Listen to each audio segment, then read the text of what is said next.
रानी दुर्गावती विश्वविद्यालय के कुलगुरु प्रोफेसर राजेश कुमार वर्मा की नियुक्ति और लंबे समय से छात्रों के खराब परिणाम को लेकर एनएसयूआई ने रानी दुर्गावती विश्वविद्यालय में जमकर प्रदर्शन किया। एनएसयूआई के कार्यकर्ता ढोल नगाड़े लेकर विश्वविद्यालय परिसर में घुस गए। इतने ही नहीं, जब उन्होंने कुल सचिव से बात करने की कोशिश की और वे नहीं मिलने आए तो कार्यकर्ता जबरन उनके केबिन में घुस गए।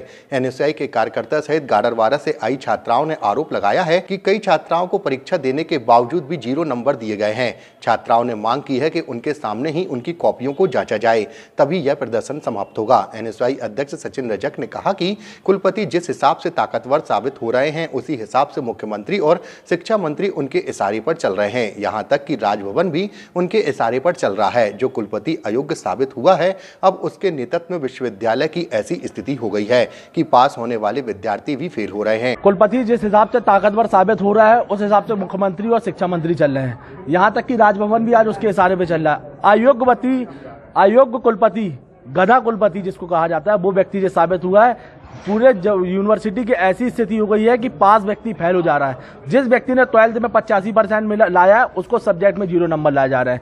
1 महीने से छात्र यहाँ परेशान है। उसी की मांग को लेकर हम लोग यहाँ पर आए हैं। कुलपति इस्तीफा दे, अन्यथा एनएसयूआई अनिश्चितकालीन के लिए आज धरने पे बैठेगी। हम लोग ने कॉलेज की हर कॉलेज की जो गड़बड़ कॉपियां जांच हुई है, उस कॉपियों को पुनः जांचने की मांग करी है। अगर ये जल्द से जल्द इसका आश्वासन नहीं देते, लिखित आश्वासन चाहिए, नहीं तो एनएसयूआई अब उग्र आंदोलन के लिए।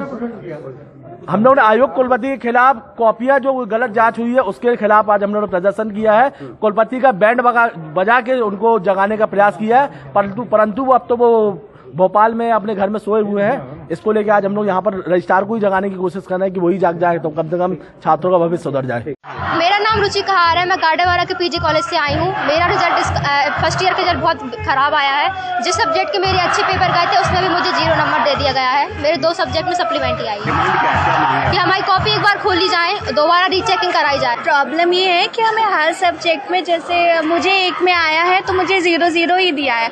अगर ये हमें कम मार्क्स देते या कुछ होता तो हम सप्लीमेंट्री के एग्जाम दे देते, लेकिन सारे स्टूडेंट को उन्होंने 0 मार्क्स दिया है। विगत में जब ये अतिरिक्त प्रभार पर आया, उसके बाद में करीब 1 हफ्ते के बाद बच्चों ने मुझे ज्ञापन दिया कि वो मुझे जानकारी लगी कि रिजल्ट्स में कई बच्चों को बहुत कम नंबर मिले हैं। उसको मैंने संज्ञान में लिया और उनके ज्ञापन को क्या है, परीक्षा कंट्रोलर को हमने भेजा कि इनका परीक्षण करने की ऐसी कई सेंटर्स में ये दिक्कतें क्यों आ रही हैं। उसके बाद में वहाँ से मेरे पास जानकारी आई कि ये दिखाए गए हैं और कुछ बच्चों ने गाडरवारा वगैरह का जिक्र किया कि उन्होंने कुछ लिखा ही नहीं है और जो एग्ज़ामिनर है उनने उसमें 0 मार्क्स दिए हैं। तो उसके बाद में फिर मैंने बताया क्योंकि बच्चे काफ़ी उसमें प्रभावित हो रहे हैं, तो क्या इसमें कोई ऐसा प्रावधान है कि उनको अपन दूसरों और भी रिव्यू करा सकते हैं। कल हमने माननीय कुलपति जी के माध्यम से चर्चा करके और वो नोटशीट जो आई थी उस पर हमने उनके पुनः जो है किसी विषय विशेषज्ञ से बुला करके दिखाने की बात की है और दिखा करके और फिर जो भी परिणाम आएगा उस हिसाब से निर्णय लेंगे। तब तक के लिए रीचेकिंग होगी, रीचेकिंग तो नहीं होगी, दिखाया जाएगा फिर से किसी उन विषयों के सब्जेक्ट एक्सपर्ट को दिखा करके और फिर उस पर विचार किया। उसमें मैं स्वयं भी संज्ञान लूँगा कि इसमें वास्तविक गड़बड़ी है या नहीं है।